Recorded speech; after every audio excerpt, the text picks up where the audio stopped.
Esses dias eu tava conversando com um colega, na verdade de várias pessoas ao mesmo tempo, mas um colega em específico que me fez ter essa ideia desse conteúdo, que era a ideia de o que a gente faria hoje para criar a nossa reputação na internet ou numa nova área, num novo serviço e tal. O que a gente poderia fazer hoje? Eu pensando nisso, fui pesquisar, fui estudar algumas coisas e eu comecei a perceber o que eu fiz. Eu sou formado em psicologia, sou psicólogo. Eu trabalho desde 2013 como psicólogo, então já tem aí 12 anos mais ou menos, 12, 13 anos que eu atuo nessa área. E lá atrás não tinha muito como a gente tem hoje, né? A internet da maneira como a gente tem hoje. Ah, queria um Instagram, Substack, YouTube e tal, não sei o que. Não tinha muito isso. A visão era um pouco diferente. A visão clássica era: tem uma página no Facebook, aí posteriormente o Instagram, cria uma lista de e-mail, que aí agora hoje você tem Substack, Medium, outros modelos mais práticos. Tem um site lá no Wix e não se falava em YouTube efetivamente. O YouTube começou a ser falado ali para 2017, mais ou menos, nessas áreas. Mas existia um outro processo que era escrever livro, fazer artigos, workshops, nada de e-book como a gente vê hoje, né? Principalmente hoje o e-book feito pela IA e tal. Então eram outras ferramentas. Mas tinha uma coisa, e aí pegando a minha trajetória toda, que ela não muda. 5 passos que não mudam, independente da área. É claro, aqui eu vou falar como psicólogo, então para quem é psicólogo isso aqui vai fazer talvez mais sentido, mas para quem não é, que é a maioria dos meus clientes que tem essa dificuldade de, pô, Rafael, eu queria construir uma reputação, credibilidade, mas eu não me sinto pronto, eu tenho que esperar mais, eu tenho que estudar, e eu falo, não precisa disso tudo. Eu tenho passado esses 5 passos para a maioria dos meus clientes.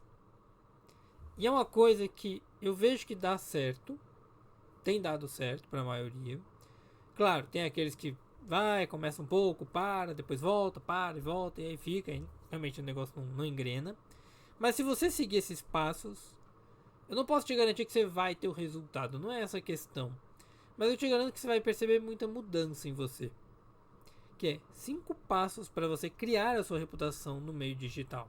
A primeira coisa, a primeira delas assim, é você começar a entender quem é o dono do mercado que você está. Então eu vou dar o meu exemplo.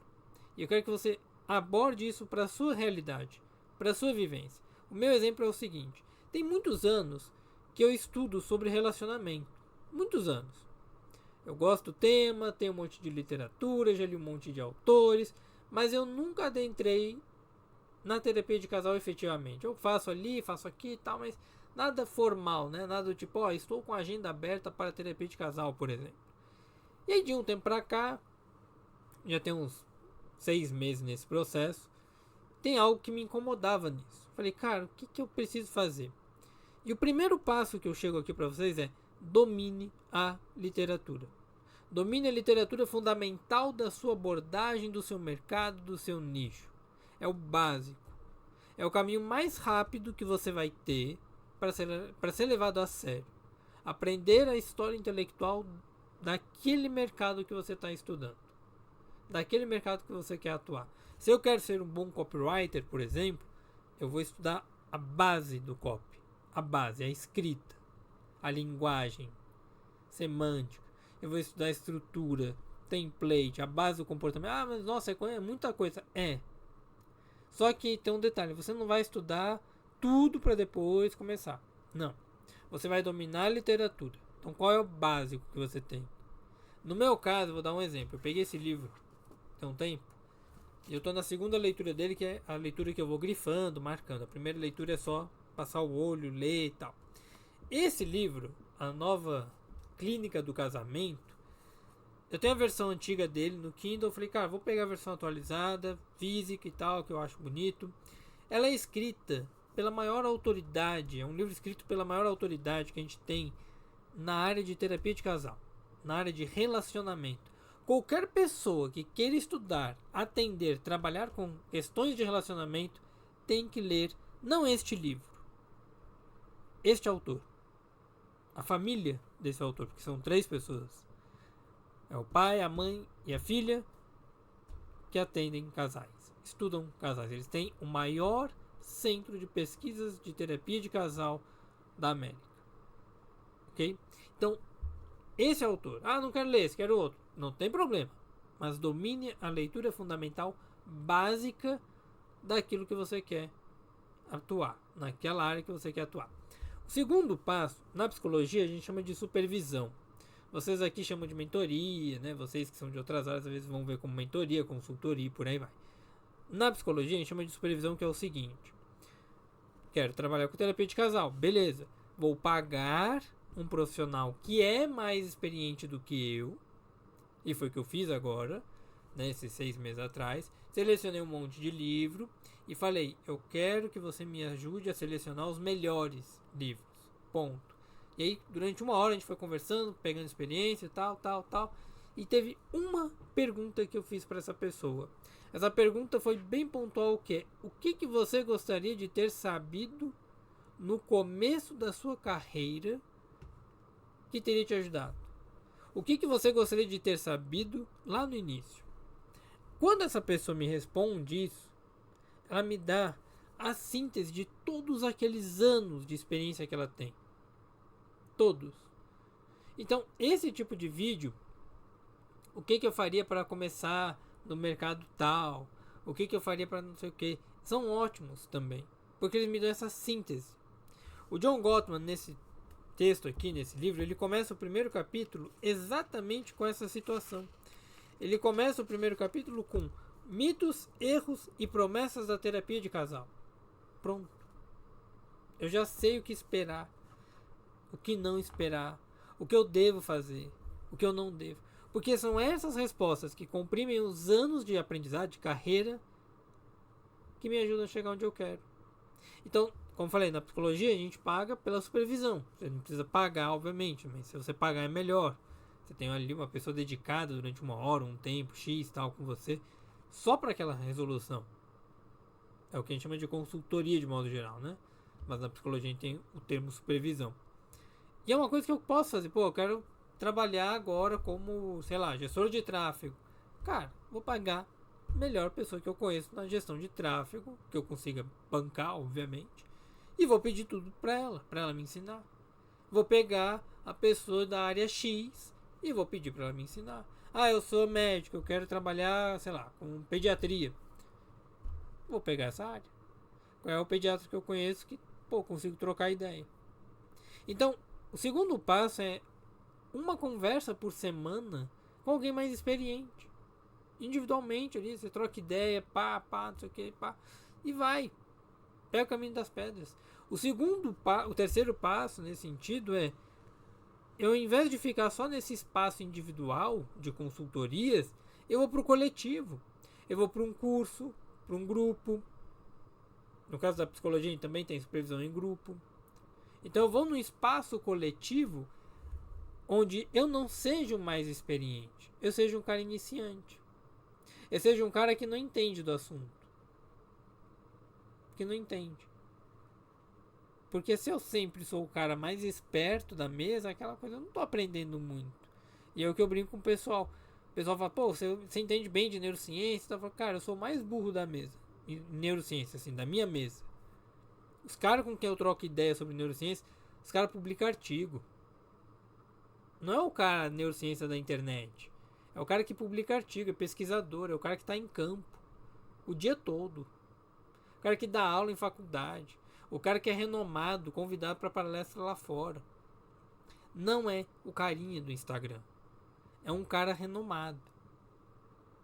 São essas pessoas que a gente tem que trocar ideia. Mas se eu ficar numa mesa que é muito elevada, não dá certo, Rafael. Dá, porque você está buscando a experiência, a expertise, o conhecimento, as informações. Você não está buscando, como a gente vê hoje, nessas masterminds e tal, o faturamento e não sei o que. Não. Eu estou buscando experiência, informação. E é isso que eu vou usar. O quarto passo é eu começar a ensinar um pouco disso, daquilo que eu estou aprendendo, para as outras pessoas. Então, vamos dizer que você está estudando e tal, 60 dias se passaram, 90 dias, você começa a falar sobre aquele assunto também. Você começa a gravar vídeos, criar conteúdo. Você ensina outras pessoas, direto ou indiretamente, sobre aquilo que você está aprendendo. Então você vamos botar aqui, 60 dias estudando e criando um conteúdo ali, outro aqui e tal. Só na maciota, na manha. Porque a didática é uma forma de criação de autoridade, de credibilidade. Eu vou citando, tô lendo esse livro aqui do John Gottman. Ele é um psiquiatra, a maior autoridade que a gente tem de terapia de casal. Vou fazer um curso com alunos do John Gottman, né? Fiz um curso aqui sobre a base do Freud, não sei o que, Agora tô pegando aqui um curso com um cara que aprendeu com outro cara. E aí você vai criando aquilo ali. Pro meio de que a gente vive hoje, sempre ter criação de conteúdo, obviamente, né? E eu vou simplificando um pouquinho aquelas coisas mais complexas para demonstrar domínio. Eu não vou pegar o GPT e pedir para ele fazer isso, não é isso. Eu vou simplificar, eu vou falar do meu ponto de vista. Eu vou dar a minha perspectiva. A minha perspectiva. Não é o meu caso, mas eu quero virar um instabooker, né? Eu quero virar um cara que fala sobre livro. Essa edição de livro, não pelo conteúdo do livro, o conteúdo é ótimo, mas esse formato de edição aqui, para livro que tem mais de 400 páginas, é péssimo, porque você não consegue abrir a página do meio e ficar de boa, sem estragar o livro. Pronto, eu tô falando de uma coisa mais técnica, eu tô ensinando, eu tô não sei o que, mesma coisa terapia de casal. E tudo que você vai fazendo, você vai mostrando um pouquinho que você tá fazendo. Aquela ideia do Gary Vee, né? Você vai documentando a jornada. Você vai ensinando outras pessoas sobre aquilo ali. E o último ponto. Quais são os 3 maiores marcadores de credibilidade daquele mercado? Que mais importa para aquela sociedade? O que mais pesa na sua área? É uma publicação? É uma supervisão especializada? É um mestrado? É um doutorado? É uma formação específica? É um artigo?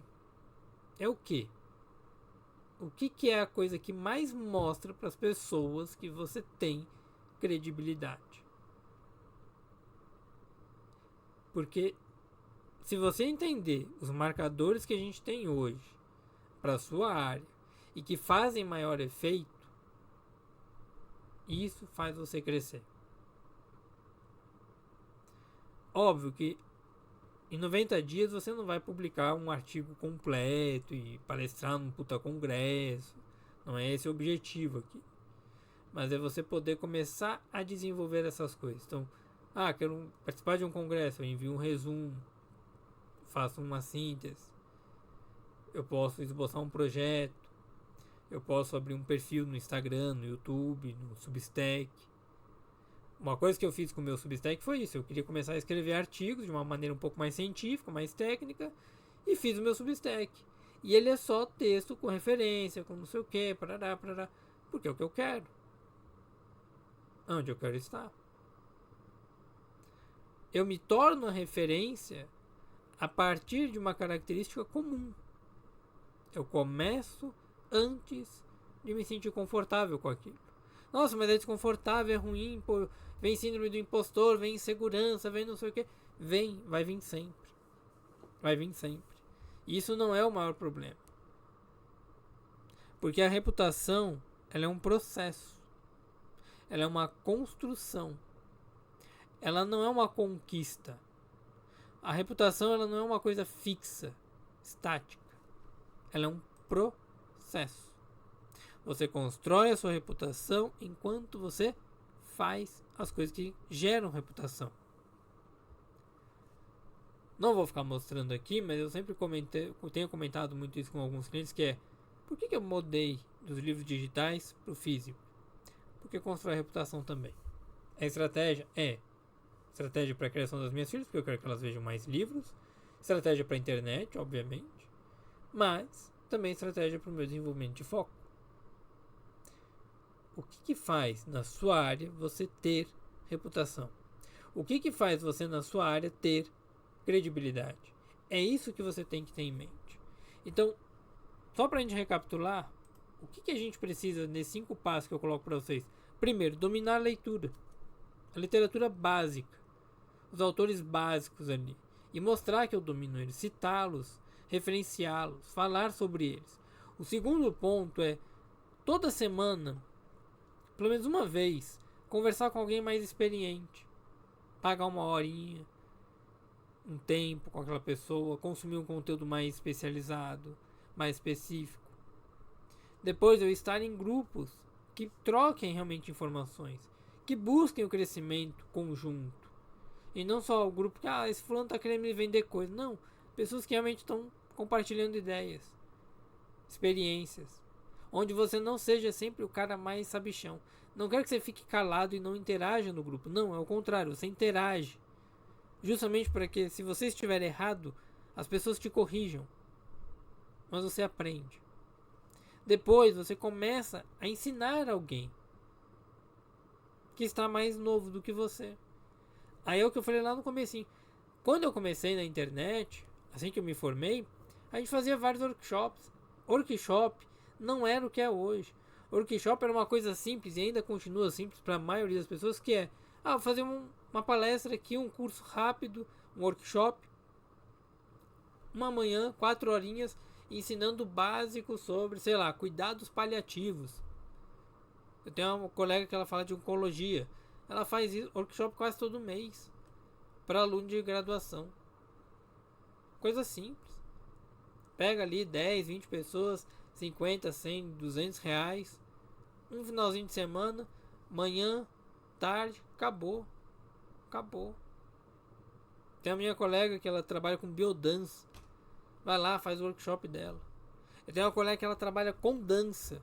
Ela faz, além das aulas dela, ela faz workshops. E ela vai criando referências assim. Então, o ensinar alguém não é você ensinar só quando você se sentir pronto. O ensinar alguém é parte deste processo de prontidão.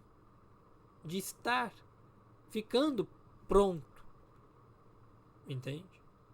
Não é que eu vou ler o livro do John Gottman aqui e falar, agora eu vou ensinar a terapia de casal, porque eu acabei de ler o livro. Não, não é isso. Não é essa coisa horrível que o marketing de modo geral, o coaching, que só foi mudando de nome, esses charlatões fizeram com a maioria das pessoas, e a maioria dos cursos. O cara vai lá, aprende uma ferramenta, mesma coisa que aconteceu com a IA, acabei de lembrar isso. O cara lá, prompts para IA, não é isso, não é um prompt. É um curso para você entender como é que é o raciocínio da IA, o tipo de linguagem, o tipo de contexto, o tipo de coisa que você cria lá dentro. Vocês sabem disso. Toda ferramenta nova já tem uma cacetada de curso. Instagram lançou Reels. Como dominar os Reels? Cara, acabou de sair. Como é que você já sabe disso? Não é essa a ideia. A ideia é ser um aprendizado ético. Ensine de fato aquilo que você tem um pouco mais de domínio, aquilo que você leu lá atrás. E por último, quais são os grandes marcadores, os principais, na sua área, no seu mercado? O que faz você dentro do seu mercado ser uma referência? O profissional que você contratou lá atrás, no passo 2, pergunta para ele, o que fez você ser referência no teu mercado hoje? Um bom atendimento, um livro, um artigo. O que fez? A criação de conteúdo. Que tipo de conteúdo? Replica, modela, copia, mas começa a fazer. Porque é isso que fará você chegar onde você precisa.